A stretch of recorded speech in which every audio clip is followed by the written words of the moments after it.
কোনো প্রকার বিটার, কোনো প্রকার ক্রিম, কোনো প্রকার তেল বা ওভেন ছাড়াও যে এভাবে ক্রিম কেক বাসায় তৈরি সামান্য উপাদান দিয়ে যে তৈরি করা যায়, যদি তৈরি না করতাম হয়তো বা জানতাম না। অসাধারণ একটা রেসিপি আজকে চলে এসেছে আপনাদের সামনে, না দেখলে টোটালি মিস করবেন। এত কম খরচে এই কেকটা দেখতে পাচ্ছেন। এই কেকটা তৈরি করতে আমার মোটামুটি 60 থেকে 70 টাকা খরচ পড়েছে, কিন্তু আপনি এই কেকটি যখন বাজার থেকে কিনতে যাবেন নিশ্চিতভাবে আপনার 700 থেকে 800 টাকা খরচ হবে। তাহলে আর দেরি কিসের? এত সুন্দর একটা রেসিপি আমরা ঝটপট সবাই শিখে নিই। আশা করি প্রথম থেকে শেষ অবধি ভিডিওটি দেখবেন। এতটা সুন্দর ছিল, বাচ্চারা খেয়ে তো মহা খুশ। একবার কেক বানানো শিখে গেলে আপনি কখনোই আর দোকানের দিকে যেতে চাইবেন না। এত সুন্দর কেক রেসিপিটি। ঘরে তৈরি ক্রিম কেক তৈরি করতে আমার প্রথমে এখানে লাগবে একটা পরিষ্কার বোল, যেখানে এক ফোঁটা পানিও থাকবে না। এরপর এখানে আমার লাগবে 2টা ডিম, তাও আবার রুম টেম্পারেচারে। ফ্রিজে থাকলে 2 ঘন্টা আগে বের করে নেবেন। এখানে ডিম সাদা অংশ থেকে হলুদ অংশ আলাদা করে রাখবেন। খেয়াল রাখবেন ডিমের সাদা অংশে যেন এক ফোঁটাও হলুদ অংশ না থাকে। এরপর এখানে আমি চিনি নিয়েছি 1.25 কাপ। যেহেতু ক্রিম কেক হবে, এমনিতেই মিষ্টি হবে, সেহেতু মিষ্টির পরিমাণটা আমি এখানে কম দিয়েছি। চিনিটা আমি 3 বারে অ্যাড করব। প্রথমে একটু দিব, ভালো মতো নেড়ে চেড়ে নিব। এরপর দ্বিতীয়বার, তৃতীয়বার, এভাবে 3 বারের মাথায় যখন লাস্টবার দেব তখন আমি পারফেক্ট একটা ক্রিম টেক্সচার আনা পর্যন্ত আমাকে কিন্তু এখানে হ্যান্ড উইচ দিয়ে ভালোভাবে নেড়ে চেড়ে নিতে হবে। আর খেয়াল রাখতে হবে এক দিক থেকে নাড়তে হবে, একবার এই পাশে আরেকবার ওই পাশে, ওইভাবে না, এক দিক থেকে আমাকে নেড়ে চেড়ে এভাবে একটা ক্রিমি টেক্সচার আনতে হবে। দেখেন আমার ডিম আর চিনির মিশ্রণে কি সুন্দর একটা ফোমি ভাব চলে এসেছে। যতটা ফোমি ভাব হবে কেক কিন্তু ততটাই ফুলবে। এরপর ডিমের যে হলুদ অংশটা রেখে দিয়েছি, এখানে আমি 2টা ডিমের সেই হলুদ অংশ দিব। এরপর আমি এখানে ভ্যানিলা এসেন্স ইউজ করেছি, 1 টেবিল চামচের মতো হবে। এরপর এটা দেওয়ার পর হ্যান্ড উইচ দিয়ে খুব আলতো হাতে নেড়ে চেড়ে নেব। খুব জোরে জোরে নাড়বো না, খুব জোরে জোরে নাড়লে ডিমের যে ফোমটা আছে সেটা কিন্তু নষ্ট হয়ে যাবে। একটা বিষয়, স্পঞ্জ কেক তৈরিতে কিন্তু কোনো প্রকার তেল ইউজ করা হবে না। যেহেতু তেল ইউজ করা হবে না, এখন আমরা একটা স্ট্রেনারের সাহায্যে এখানে শুকনো উপকরণগুলো চিলে নিব। এখানে আমি প্রথমে নিয়েছি আধা কাপ ময়দা। এরপর আমি এখানে বেকিং পাউডার নিয়েছি 1/2 চামচের মতো। এরপর লবণ দিয়েছি স্বাদ মতো। আর এখানে আমি পাউডার মিল্ক নিয়েছি 2 টেবিল চামচের মতো। আরেকটা বিষয়, আমি কিন্তু শুকনো উপকরণগুলো একবারে চেলে নিইনি, 2 বারে চেলে নিয়েছি। প্রথম একটু চেলে নিয়েছি অর্ধেকটির মতো, এরপর আলতো হাতে এভাবে নেড়ে নিয়েছি, তারপরে বাকি অংশগুলো চেলে নিয়েছি। এরপর আলতো হাতে খুব আস্তে আস্তে এভাবে মিক্স করে নিব। মিক্স করাটা যাতে পারফেক্ট হয়, খুব জোরে জোরে মিক্স করলে কিন্তু ডিমের যে ফোমি ভাবটা আছে সেটা কিন্তু নষ্ট হয়ে যাবে। ঠিক এভাবে মিক্স করতে হবে। দেখেন আমারটা ফোমি ভাবটাও সুন্দর রয়েছে এবং ব্যাটারটা খুবই সুন্দর হয়েছে। এরপর একটা পাত্রে আমি ঢালবো, খুব উঁচু থেকে ঢালবো, চেষ্টা করবো যথেষ্ট উঁচু থেকে ঢালতে, তাহলে ভিতরে বাবেলসের পরিমাণ কম হবে। এরপর একটা কাঠির সাহায্যে এভাবে আমি একটু নেড়েচেড়ে নিয়ে এভাবে পাত্রটা ট্যাপ করে নিব। আর যে পাত্রে আমি বেক করব, পাত্রটা আমি 5 মিনিট আগে ফুল স্পিডে রেখে প্রিহিট করে নেব। এরপর এখানে আমি একটা বড় পাত্রের ভিতরে, যে পাত্রটা আমি কেক বেক করব সেই পাত্রটির ভিতরে দিয়ে 2টা ঢাকনা ইউজ করব।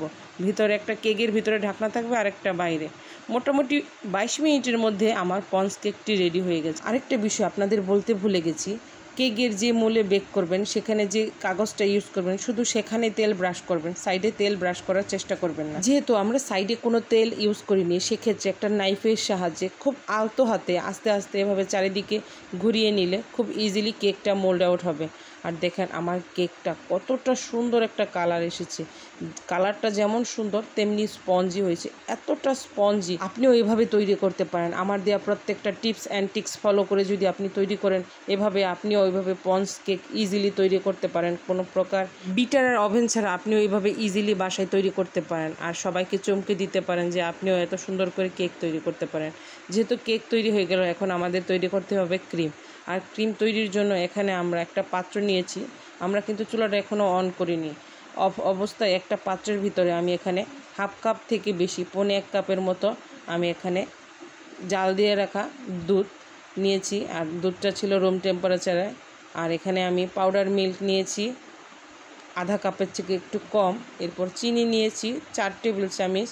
আর এখানে কর্নফ্লাওয়ার নিয়েছি একদম ভরে ওচা করে 1 চামচ। সব কয়টি উপাদান খুব ভালো মতো মিক্স করতে হবে। এতটা ভালো মতো মিক্স করতে হবে যাতে একটাও দানা দানা না থাকে। যখন পুরোটা মিক্স হয়ে যাবে তখন চুলার তাপ খুব আস্তে করে, যেটা সর্বনিম্ন তাপ ওই তাপে রেখে দিতে হবে। আর অনবরত নাড়তে হবে, খুব জোরে জোরে অনবরত নাড়তে হবে যাতে একটুকু জমাট না বাঁধে, কারণ একটুখানি তাপ লাগলেই কিন্তু নিচের দিকে কিন্তু লেগে আসে। আপনাকে অনবরত নাড়তে থাকলে সেটা লেগে আসবে না। মোটামুটি 3 মিনিটের মধ্যে আমার ক্রিমটা রেডি। দেখেন কতটা পারফেক্ট হয়েছে। তবে আপনি অবশ্যই এখানে দেওয়ার চেষ্টা করবেন, সেটা হলো কনডেন্স মিল্ক। আমার হাতের কাছে ছিল না, তাই আমি লিকুইড দুধ আর পাউডার দিয়ে কাজ সারিয়ে নিয়েছি। তবে কনডেন্স মিল্ক দিলে কিন্তু খেতে আরও বেশি মজা হয়। আর যেহেতু আমার ক্রিম রেডি, আর এখন কেকটা আমি স্লাইস করব। যেহেতু আমার কেক কাটার নেই, সেহেতু আমি একটা নাইফের সাহায্যে খুব আস্তে আস্তে একটুখানি কেটে খুব ধৈর্য সহকারে কিন্তু কাটতে হয়েছে আমাকে, যেহেতু আমি নাইফের সাহায্যে কেটেছি। আমি এই কেকটা থেকে 3টা পার্ট করেছি, উপরের পার্টটা রেখে দিব আমি ডেকোরেশনের জন্য। আরেকটা বিষয়, তার জন্য আমি দুঃখিত, এখানে আমি সুগার সিরাপ ইউজ করেছি। সুগার সিরাপ তৈরি করতে আমার এখানে লেগেছে 1 টেবিল চামচ চিনি, আধা কাপের থেকে একটু কম কুসুম গরম পানি, আর সামান্য একটু লেবুর রস। সুগার সিরাপটা কেক স্লাইস অবস্থায় একটুখানি ছিটিয়ে না নিলে কিন্তু ক্রিমটা বসবে না। এটা আমি আপনাদের দেখাতে ভুলে গেছি, স্কিপ করে গেছি, তার জন্য আমি দুঃখিত। সুগার সিরাপটা অবশ্যই দিতে হবে। আগে সুগার সিরাপ দেওয়ার পরে এভাবে ক্রিম দিলে ক্রিমটা ইজিলি সুন্দর করে বসে যাবে। আর সুগার সিরাপটা খুব আলতো আলতো করে আস্তে আস্তে চারিদিকে ছিটিয়ে দিলে খুব ইজিলি ক্রিমটা বসে যাবে। আর যেহেতু উপরে একটা অংশ আমি কেকে রেখে দিয়েছিলাম, সেটা সুন্দর ব্লেন্ডার জারে রেখে টুকরো টুকরো করে সামান্য একটু ফ্রুট কালার দিয়ে কালারিং করে নিয়েছি, যাতে ডেকোরেশনটা আমার আরও সুন্দর হয়।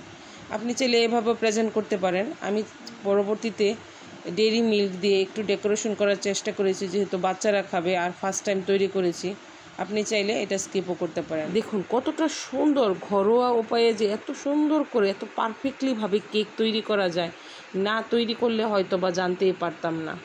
দেশে ও পাড়াতে ছেলে মেয়ে নাইতে নেমেছে, দুই ধারে দুই দুই কাতলা ভেসে উঠেছে।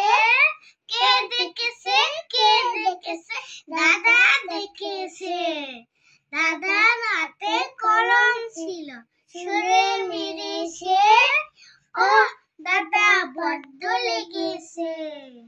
লাইক করো, সাবস্ক্রাইব করো আমাদের ভিডিও। বাই। কেকটা উপর দিক থেকে যেমন সুন্দর, কাটার পর অসম্ভব একটা সুন্দর কেক রেসিপি। আমার মনে হয় যে আমার তৈরি সবচেয়ে বেস্ট রেসিপি এটা। এতটা সুন্দর হয়েছিল কেকটা, প্রত্যেকটা পার্ট বোঝা যাচ্ছে আমি কোথায় কি ইউজ করেছি। এতটা পারফেক্টলিভাবে ইজিলি কেক তৈরি করা সম্ভব, তাও মাত্র 60 থেকে 70 টাকা দিয়ে ইজিলি এই কেকটা বাজারে বিক্রি করলে 700 থেকে 800 টাকা পাওয়া যাবে। এত সুন্দর একটা কেক। আরেকটা বিষয়, অনেক দুঃখের সাথে বলছি, এত কষ্ট করে ভিডিও করি, লাইক কমেন্ট অ্যান্ড সাবস্ক্রাইব আসে না, ভিউয়ার্সও আসে না, খুব কষ্ট লাগে। এক একটা ভিডিও করতে অনেক সময়, যেহেতু বাচ্চাদের নিয়ে করি 9 ঘন্টাও লেগে যায়। 9 ঘন্টার পরিশ্রম তখনই সার্থক হবে যখন আপনারা লাইক কমেন্ট অ্যান্ড সাবস্ক্রাইবের মাধ্যমে পাশে থাকবেন। এত সুন্দর সুন্দর ভিডিওগুলো আপনাদের সাথে প্রেজেন্ট করি। আশা করি আপনারা সবসময় আমার সাথেই থাকবেন। আজকের মতো বিদায়, ভালো থাকবেন, বাই বাই।